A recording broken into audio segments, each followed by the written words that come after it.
Today we will start our 15th chapter Life on Earth. हमने इससे पहले अपने सारे चैप्टर कर लिए हैं।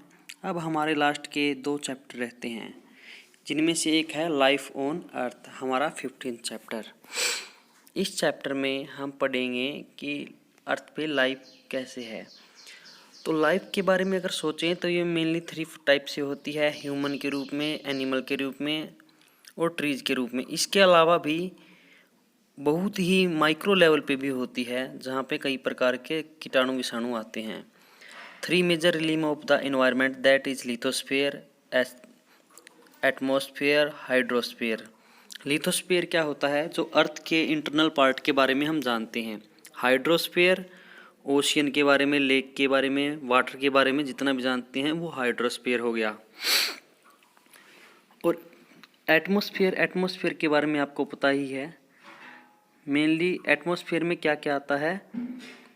Thermosphere, mesosphere, stratosphere, troposphere. इन सभी के बारे में हमने भी पढ़ लिया था।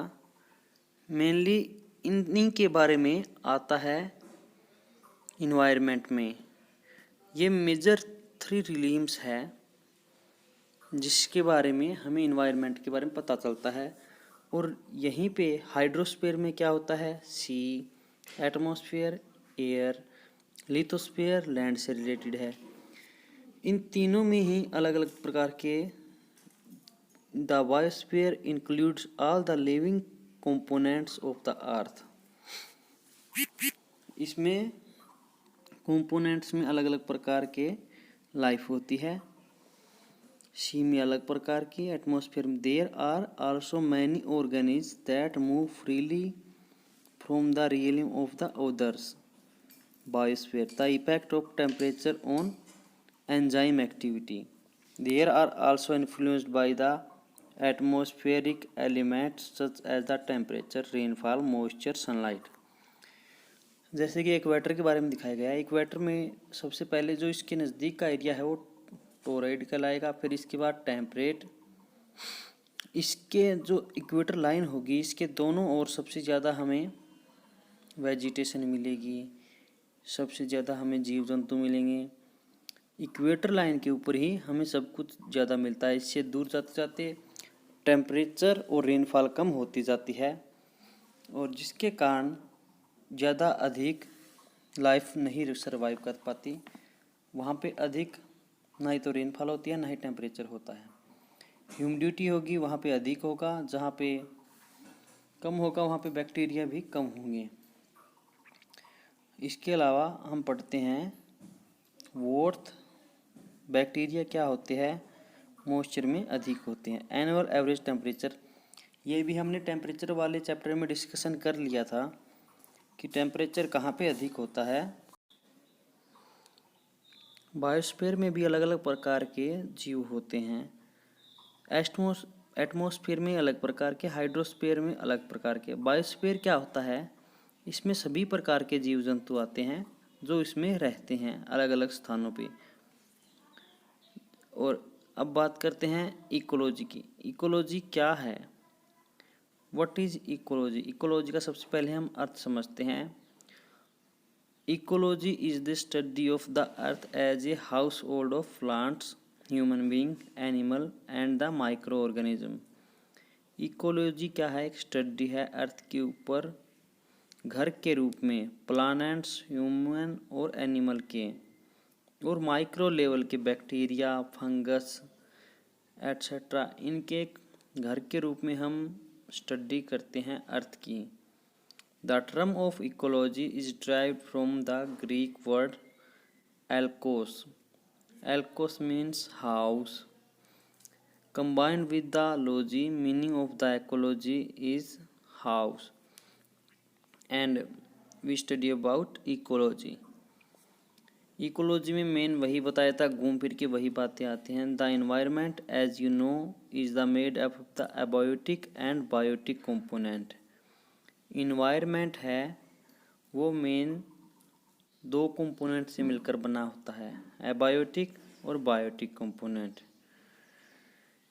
It would be interesting to understand how the diversity non biological, non living thing, abiotic. Abiotic में कौन कौन से आते हैं?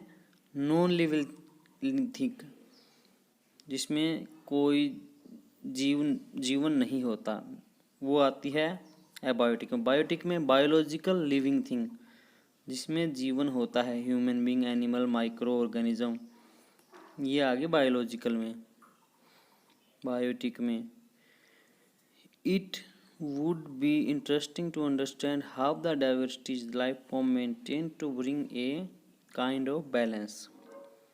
This balance is maintained in a particular portion so that healthy interaction between the biotic and the abiotic component goes on. Biotic में क्या आएगा? पेड़ पौधे, जीव जंतु, ह्यूमन बीइंग। और एबायोटिक में क्या आएगा? जैसे टेम्परेचर हो गया, रेनफॉल हो गई, ये क्या है? एबायोटिक है। एबायोटिक जब इनके बायोटिक और एबायोटिक का इंटरेक्शन होगा तभी हम इन्वायरमेंट पे बैलेंस रख पाएंगे अच्छी तरह से। The interaction of a particular group of organism with abiotic factor with the particular habitat resulting in clearly defined energy flow and material cycle on a land, water and air are called ecological system. Ecological system में क्या क्या आते हैं? The interaction of a particular group, particular group का एक interaction होता है biotic factor में। Habitat result in clearly defined energy flow and material cycle on the land, water and the air are called ecological system. इसमें cycle चलती है land के ऊपर, एनर्जी के वन फॉर्म से सेकंड फॉर्म में ट्रांसफ़र होता है। जैसे कि हमें दे रहे हैं कि इक्वेटर लाइन पे सबसे ज़्यादा हमें सनलाइट प्राप्त होती है। इक्वेटर लाइन पे ही हमें सबसे ज़्यादा जीव, बायोमास, हमें वेजिटेशन सभी इक्वेटर लाइन पे ज़्यादा मिलती है। ऐसा क्यों होता है? किसमें एनर्जी ट्रांसफ़र होती है? सबसे ज़्यादा सनलाइट जब इक्वेटर पे गिरेंगी तो इसके बाद पेड़ पौधों में ट्रांसफ़र होगी, ज़्यादा वेजिटेशन में ट्रांसफ़र होगी। और वेजिटेशन जहाँ पे ज़्यादा होगी वहाँ पे एनिमल, प्लांट जो उनके ऊपर डिपेंड रहते हैं, शाकाहारी जीव जंतु, वो अधिक होंगे। जहाँ पे शाकाहारी जीव जंतु अधिक होंगे वहाँ पे मांसाहारी अधिक होंगे। इसी के कारण हमारा ये सर्कुलेशन चलता रहता है एनर्जी ट्रांसपोर्ट का, एक फॉर्म से दूसरी फॉर्म तक। अब ये पिक में दिखाए गए आपको बायोटिक कौन सी हैं और एबायोटिक कौन सी हैं। बायोटिक में पेड़ पौधे आ गए और एबायोटिक में टेम्परेचर, रेनफॉल, ये आ गया। Energy flow of the material cycle on land, water and air are called ecological system. इसी को हम इकोलॉजिकल सिस्टम बोलते हैं, जहाँ पे एनर्जी का फ्लो होता है लैंड, वाटर एंड एयर पे। और अब बात करते हैं हम इससे आगे की। Habitat in the ecological system. ये हैबिटेट होता क्या है? जीव जंतुओं का घर। In the ecological sense the totally the physical and the chemical factor that consisting the general environment. A system consisting of biotic and abiotic components is known as ecosystem. अगर आपको इकोसिस्टम की डेफिनेशन पूछे तो आपको क्या बताना है? जिसमें बायोटिक कंपोनेंट का और एबायोटिक कंपोनेंट का एक कंसिस्टिंग सिस्टम हो, उसको इकोसिस्टम बोलते हैं। जैसे कि आपको दिखाया गया है पिक में, इसमें अलग अलग प्रकार के जीव जंतु हैं, जानवर हैं, वो अपने इन्वायरमेंट के अकॉर्डिंग अलग अलग स्थानों पे रहते हैं। इनमें एबायोटिक कंपोनेंट के साथ एक कम्बिनेशन होता है। अगर जैसे कि पोलर बियर है, वो टोरेड रीजन में नहीं रह सकता, वो बर्फ के क्षेत्र में रहता है। और ये दूसरा ब्राउन बियर दिखाया गया है, ये उसके टेम्परेट जोन में रहता है। ये ज़्यादा ठंड नहीं झेल सकता। और इसी के अनुसार टेम्परेचर और रेनफॉल के अकॉर्डिंग ही विभिन्न प्रकार के वेजिटेशन और हमें वो मिलते हैं। Different type of ecosystem exist with the varying range of environmental condition where the various plant and the animal species have got adapted through the evolution. This phenomena is known as ecological adaptation. इसी को हम ecological adaptation बोलते हैं। जैसे कि इसमें अलग अलग प्रकार के हमें प्राणियों की नस्लें दिखाई गई हैं। Polar bear, sloth bear, brown bear, श्योर रेक्टर। Types of ecosystems. इकोसिस्टम के टाइप्स कौन से हैं? इसके 2 मेजर टाइप बताए गए हैं, टेरेस्ट्रियल एंड इक्वेटिक। टेरेस्ट्रियल और इक्वेटिक कौन से हैं? एक तो हमने सबसे पहले इकोसिस्टम के 2 टाइप बताए रखे हैं, एबायोटिक और बायोटिक। एबायोटिक में कौन से आएंगे, बायोटिक में कौन से आएंगे? एबायोटिक में sunlight, temperature, wind, land, mountain, water etcetera non living बोलते हैं। बायोटिक में बायोलॉजिकल, ह्यूमन। अब टाइप्स ऑफ इकोसिस्टम में नेचुरल और मैन मेड। नेचुरल में क्या आएगा? टेरेस्ट्रियल और एक्वाटिक।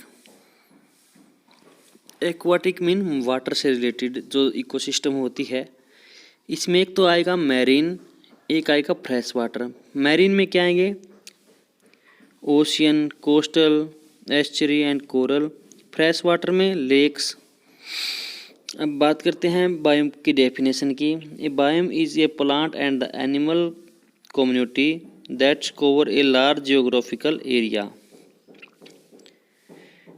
बायोम क्या है? प्लांट और एनिमल कम्युनिटी जो कवर करती है एक large type of geographical area, जो बहुत ज़्यादा बड़े जियोग्राफिकल एरिया को कवर करती है। The boundary of different biome on land are determined by mainly by climate. एक बायोम की हम जानेंगे कि बाउंड्री उसकी कैसी है, वो क्लाइमेट पे डिपेंड करती है। Some of the major biome of the world are forest, grassland, desert and tundra biome. Terrestrial में ये इसको डिफाइन कर रखा है, forest, grassland, desert and tundra biome. ये टेरेस्ट्रियल में आती है जो हमारे लैंड पे होती है। नेचुरल वेजिटेशन को 2 टाइप में डिवाइड किया था, टेरेस्ट्रियल और एक्वेटिक। एक्वेटिक के 2 टाइप थे, टेरेस्ट्रियल के आगे 3 टाइप आते हैं, 3 बायोम आते हैं। इन्हीं को डिफाइंड कर रखा है। फॉरेस्ट क्या होगा? जहाँ पे फॉरेस्ट में जीव जंतु वेजिटेशन रहती हैं। ग्रासलैंड में जहाँ पे ग्रास में, डेजर्ट में, टुंड्रा में, और जो ओशियन में रहते हैं वाटर के 2 टाइप होते हैं। और man made artificial aquarium, zoom और